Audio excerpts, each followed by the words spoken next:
Aujourd'hui, une vague inattendue a traversé le web chinois. Un événement rare, presque historique, a secoué les réseaux sociaux.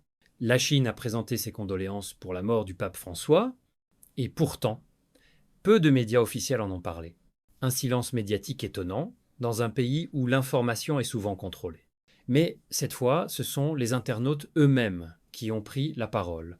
En quelques heures, plus de 160 millions de vues, des milliers de commentaires, de partages, d'émotions brutes.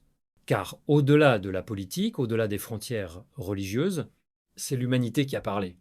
Dans leurs messages, certains expriment de la tristesse, d'autres saluent l'homme qu'il était, un symbole de paix, de dialogue, d'ouverture au monde. Mais c'est pas tout. Ce phénomène viral révèle un changement profond, la puissance incontrôlable des réseaux sociaux. Même là où la parole est encadrée, l'émotion collective trouve toujours un chemin.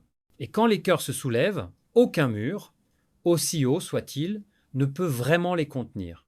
Derrière cet hommage, on lit quelque chose de plus grand, un besoin universel de connexion, de respect, de reconnaissance.